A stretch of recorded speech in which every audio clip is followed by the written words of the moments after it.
आज का टॉपिक है हमारा pointer. Pointer is a variable which hold the memory address of another variable. Pointer क्या होता है? पॉइंटर एक वेरिएबल है जो कि होल्ड करता है किसी दूसरे वेरिएबल के मेमोरी एड्रेस को। उसे हम लोग पॉइंटर कहते हैं। मैंने डेफिनेशन लिख दिया है। A pointer is a variable which hold the memory address of another variable. Pointer का डिक्लेरेशन जो हम लोग करेंगे वो फ्लोट से करेंगे। मतलब अगर कोई डेसिमल नंबर है तो उसके लिए स्टार FPTR यूज़ करेंगे, डबल के लिए स्टार DPTR यूज़ करेंगे और कैरेक्टर के लिए स्टार CPTR यूज़ करेंगे। पॉइंटर का डिक्लेरेशन हम लोग स्टार से करते हैं। एड्रेस के तौर पे एड्रेस ऑपरेटर में हम लोग एंड PTR का यूज़ करते हैं या फिर एंड पॉइंटर भी लिख सकते हो, और डिक्लेरेशन ऑफ में भी स्टार पॉइंटर भी लिख सकते हो। इस तरह से भी डिक्लेरेशन किया जा सकता है। अब इसी के बिहार पे एक क्वेश्चन है हमारा, a program to assign a character variable to the pointer and to display the contents of the pointer. ठीक है, हमें एक कैरेक्टर असाइन करना है और उसे उसके एड्रेस की वैल्यू से हमें कॉल भी करवाना है। अगर आसान भाषा में बताऊं तो इसका ये मतलब हुआ कि हमने क्या करना है, एक वेरिएबल डिक्लेयर करना है, उस वेरिएबल की वैल्यू डिक्लेयर करनी है और दूसरे वेरिएबल की जो वैल्यू होगी वो पहले वाले के एड्रेस से उसकी वैल्यू को कॉल करवाना है। ध्यान से सुनिए, पहले वाले की जो एड्रेस पे वैल्यू होगा उस वैल्यू को हमें कॉल करवाना है पॉइंटर के हेल्प से। तो चलिए स्टार्ट करते हैं। यहाँ पे हैश इंक्लूड studio.h और हैश इंक्लूड conio.h, ये दोनों हमारा हेडर फाइल हो गया। वॉइड मेन हमारा मेन फंक्शन, कैर x, y, दो वेरिएबल हो गया हमारा।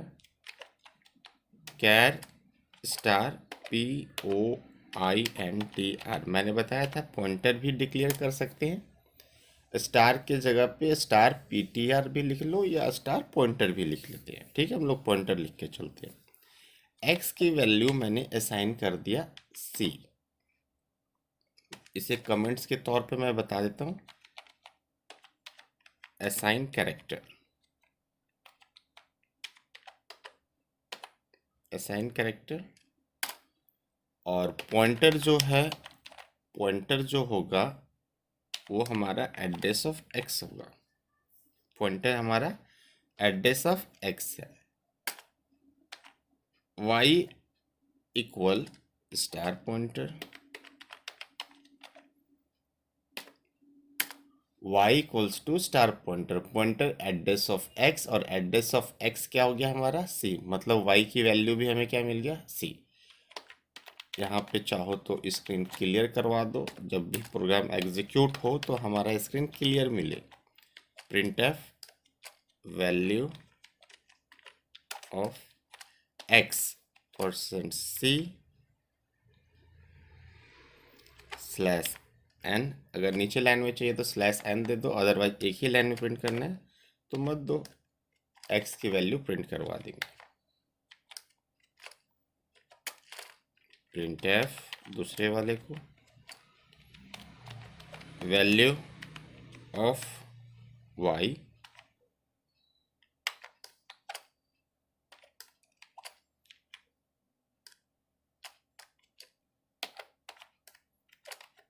जो x की वैल्यू होगी वही y की वैल्यू हमारी हो जाएगी।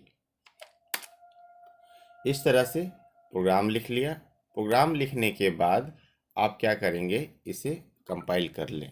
ऑल्ट F9 कंपाइल करने की शॉर्ट की होता है।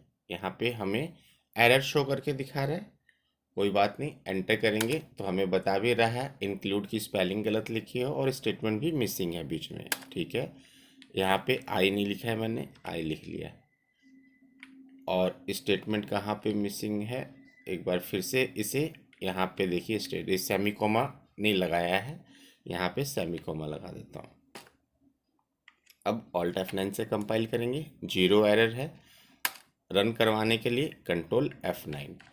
कह रहा है फाइल सेव कर लीजिए, क्योंकि बिना सेव किए फाइल कई बार रन नहीं होता है। सेव करने की शॉर्ट की मैंने आपको बताया था, F2 यूज़ करते हैं। F2 यूज़ करेंगे, यहाँ से इन सब को हटा देना है। पॉइंटर के नाम से फाइल सेव कर लेते हैं, पॉइंटर डॉट सी। जब भी सेव करेंगे तो इसकी एक्सटेंशन नेम लगाना होता है, पॉइंटर डॉट सी लगा दिया, एंटर कर देता हूँ। कंपाइल किया और रन करवा देता हूँ कंट्रोल F9 से। तो आप देखेंगे x की वैल्यू हमें c मिल गया और वैल्यू ऑफ y की भी वैल्यू हमें c मिल गया। तो इस तरह से हम लोगों ने क्या किया कि एक वेरिएबल डिक्लेयर किया, उसकी वैल्यू हमने c रखा और दूसरे वाले के लिए भी पहले वाले के एड्रेस से उसी वैल्यू को सेम टू सेम कॉल कर लिया। तो इस तरह से पॉइंटर के थ्रू किसी भी वेरिएबल के वैल्यू के एड्रेस से वैल्यू को कॉल करवाया जा सकता है।